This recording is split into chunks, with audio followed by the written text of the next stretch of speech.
G'day guys, Mac with the Outer Circle, and a relatively short episode today, I think. We're going to be talking about basically the problem with the way Legion traits work for the Salamanders. So, I think the best way to do this is to go to a very comparable force, which is the Ironhands. They're both resilient legions, they're both loyalists, they're both at Isvan, and because they're loyalists, there is no chaos-related shenanigans. So, it makes for a pretty straight-up comparison. Now, the Ironhands' resilience is derived from their bionic augments more than any biology necessarily. Ferrous himself is quite tough biologically, but the Ironhands themselves, for every edition, has talked about how their bionics make them more resilient, and even the earliest rules that we had for the Ironhands back in 40k revolved around the fact that they had bionics and provided them feel no pain. In the Horus Heresy, they get -1 to the strength of incoming fire. Just a flat -1. So when you shoot an Ironhands tactical marine with a melter gun, he doesn't get a save, except if he's in cover, but he will still get feel no pain against it, and if he's a 2-wound model, will not be instantly killed. This is also huge when it comes to explosions, and because it's -1 strength, anything like, say, a heavy bolter, well, that's only wounding on 4s. An assault cannon only wounds you on 3s. You can see how this goes. Conversely, the Salamanders, their -1 is only the to wound roll, so the strength of the weapon is unmodified. So when you're shot with a melter gun as a Salamander, instead of wounding you on a 2, it goes to a 3. However, when it goes down to a lowly 3, approximately 15% worse, it's still instant death, and you're relying again on getting a cover save, but you will not get to have a feel no pain against it. So for multi-wound models, this is a huge issue. And also we have the problem that it is very specific to Flamer, Volkite, Plasma, and Melter weapons. And you'll be shocked at how many weapons don't fall into those categories. We found there was actually quite a few, such as the, I think it was the Darkfire cannons, for example. They didn't fall in that category. Melter bombs are not melter weapons. They don't fall into that category. Phosphex weapons, they don't fall into that category, etc., etc. Even though they are a chemical fire, they are still a fire. And you think heat would be heat, but apparently not. Also, laser weapons, like las cannons. Nothing in the laser category counts as a hot weapon. Even though you get weapons as weak as las guns in that same category. It's just one of those funny quirks, like, well, heat is heat until it's not. And then you have It Will Not Die. So you get an It Will Not Die for the Salamanders baked into our Dreadnoughts and vehicles. They get the It Will Not Die, and it's meant to be like the buff, I suppose, for having multiple wounds to talk about the resilience. But again, you don't get to use that It Will Not Die. Trust me, I know this. If you're hit with melter weapons in many, many situations, namely the infantry, and of course for the vehicles, if they get blown up, they don't get to use it. But let's say the vehicle doesn't get blown up. The It Will Not Die, well, the Ironhands have it too.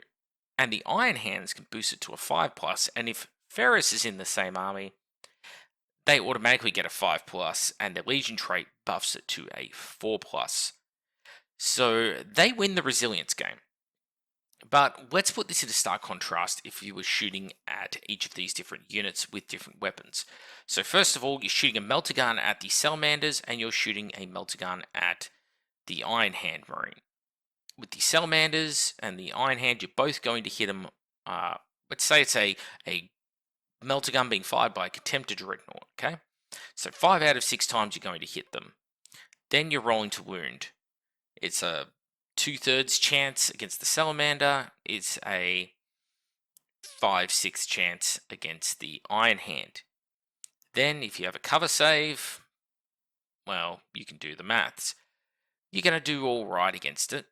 But as I said, if you're a 2-wound Salamander versus if you're a 2-wound Ironhand, how you respond to actually being wounded is going to be very different. Salamanders have no additional saves or buffs against it. Now, Let's change it from a melter weapon to a missile launcher. Missile launcher will hit them both, being fired from, I don't know, Legion Heavy Support Marine. It will hit them both on 3s, wound them both on 2s. Neither of them gets a save. However, if they have Feel No Pain, the Ironhands will get a Feel No Pain, and if they have cover, they'll both get cover. The Salamander just dies. So, yeah. What about a las weapon? Well, if it's a las cannon, they both just die. So, on the resilience, against specifically a melter and melter weapon alone, the Salamander has the slight edge when it comes to if they are going to be wounded in the first place.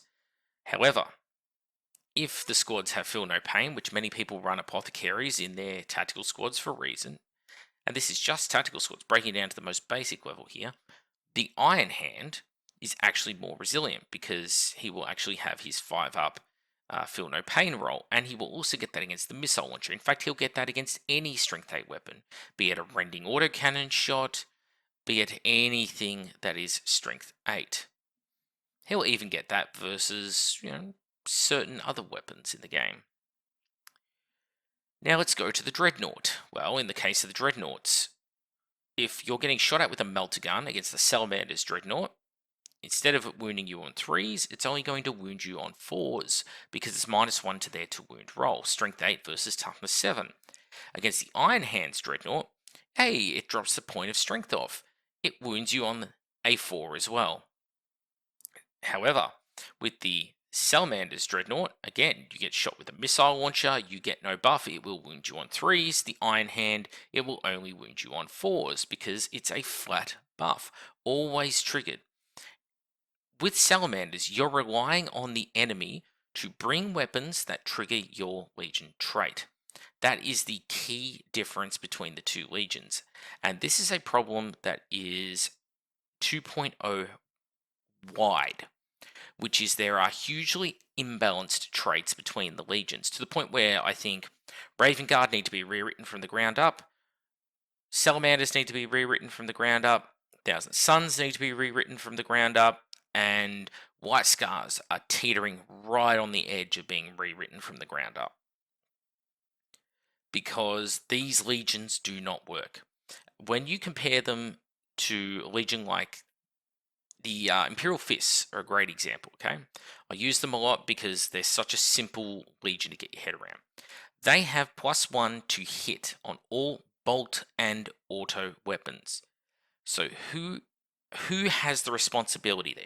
It is the player who owns the army that is going to decide how much that army benefits from that weapon. I buy more bolt guns, I get more benefit. I buy more assault cannons, I get more benefit. The person creating the list.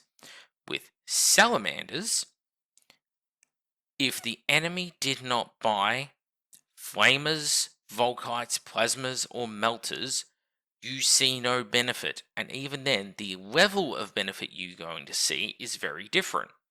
For example, if you are that Imperial Fist and you decide that I want to shoot my Sikaran battle tank at an aircraft, I'm only snap shooting, but it is a flat +1 to the roll that you get to hit. So you go from 6s to 5s. That is a constant buff, it's always there, it's not taken from you.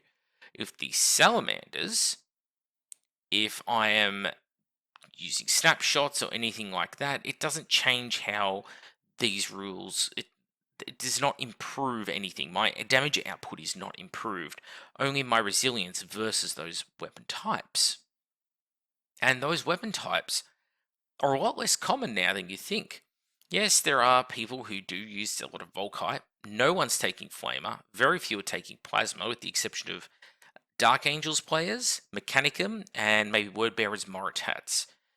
And that's for very specific reasons in all those cases. On very specific units, they're taking that war gear.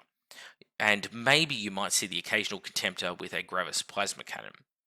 But you are not seeing these weapons taken because they do not work this edition. I was firing flamers. I did a 10d6 flamer overwatch, and it was not enough to kill a tactical squad. Like, it is just not strong enough because you do decent amount of wounds, but at 10d6, you're getting an average of, say, 15 and maybe 20 per each 5-man sort of block. So let's say 35 hits. You then roll to wound. You're going to lose 1 in 6 of those. So you're probably going to be somewhere around the high 20s, maybe 28 wounds caused. Against a 15-man tactical squad, they come out the other side. And against a 10-man tactical squad with an apothecary, they also come out the other side. They lose a few models along the way, but that's it. Versus something like, the Ironhands, who are going to have their constant graviton weapons, which are just infinitely better because they, take my experience using the Pyroclast, firing against a Dreadnought. I could never kill a Dreadnought in a single round of shooting. The entire weekend couldn't make it happen. Firing 10 melter guns at a time, hitting on 3s, wounding on 3s against most Dreadnoughts. And with those numbers, you sort of do about 4 wounds on average. Sometimes 3. I think I did 5 was the very best one I had, and that was with my having good rolling and them having not so great rolling. And it's not enough to instant kill a Dreadnought, but if they were graviton weapons, that'd just be a dead Dreadnought. Because if it's something like graviton shredders, it'd be alright. 3s to hit, 2s to glance, 6s, no saves or invulnerable saves. And yeah, so big difference in the damage output. So there is a major flaw here with the Salamanders. And hey, I played 3K games and a 6K game all in a row, and I can tell you how often things did not trigger. Pyroclast getting trapped within the explosion radius of a Dreadnought they just killed, and then rolling a couple of 1s, and you just strength 8, instantly dead. That flaming explosion apparently doesn't. It's not a flaming explosion. Phosphex discharges, terrifying as a Salamanders player. Again, there's nothing you can do about it. You just take the wounds. And melter weapons, yeah, okay, they don't wound you as easily, but they're just as deadly. And it was a real problem. And you're just relying on, at least with the Pyroclast, they get a 5-up invulnerable save against that specific type of weapon, but it's only those 4 types of weapons. Whereas, again, you take Imperial Fists, the onus is on you how often you're going to benefit from bolt and auto weapons as a rule. With the Iron Warriors, all of your weapons all the time are going to get that +1 strength versus vehicles and Dreadnoughts and Automata. When you're playing Ironhands, you're always going to have the -1 strength to incoming fire. So Iron Warriors, Ironhands, Imperial Fists, they've always got those bonuses. And you're in control of how they work. Those are what you are seeking as a player in this game.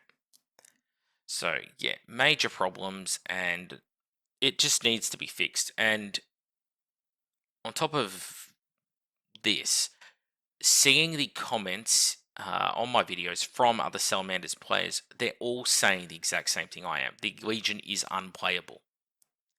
Because the only way to make Salamanders work right now is to spam the stronger units. That is not what we all want to be doing. We want to be able to take things like tactical support squads with flamers. We want to be able to build our Legion in the more traditional sort of way that one would build an army with, some tactical squads, heavy support squad, that kind of thing. And when we do so, we get actively punished for it, which is not enjoyable. It's just downright not enjoyable. Taking the army I did to this event would not have been my choice in my ideal world. And I did it because of the fact that it was easy to transport, very long distances. I knew it would perform okay against things like Fury of the Ancients, which I knew I would be playing a game against Fury of the Ancients. We'd already teed up with the TO to make that happen. But ideally, it's not what I would like to play. And that's the reason why, in part, I'm not enjoying playing with the Salamanders. I am going to sell off my army because I see no reason for me to keep playing this force. I've enjoyed it. I've had a lot of fun building it and painting it in that regard. But when it comes to actually playing it, it is not the play style that I enjoy. So for that reason, it's got to go. And a shame on Forge World / Games Workshop for still not having fixed things like this far into the edition, when we still have things like, Stone Gauntlet Imperial Fists out there. Rights of War, where you've got re-rolling invuln saves, +1 to the invuln saves, and +1 to their feel no pain, force wide, and that's considered to be a perfectly balanced Right of War. And if I was going to finish this video off by mentioning some of these other issues, okay, Dark Angels. They pretty much have no rights of war that are worth taking over the generic rights of war in the basic rulebook. That is how bad a position the Dark Angels are in. Yeah, they're strong as a legion, and they have some fantastic special units. No one's going to deny that. But the Hecatistica rules are not as great as people make them out to be. In fact, I think of places like 1D4chan where they really talk up like how Imperial Fists are not that busted. I think there might be a little bit of bias there, because the common takeaways of the people I dealt with, including Imperial Fist players, they were Imperial Fist players after the event who turned around and said, yeah, I can't run that again. And they weren't even running a fully tooled up Stone Gauntlet.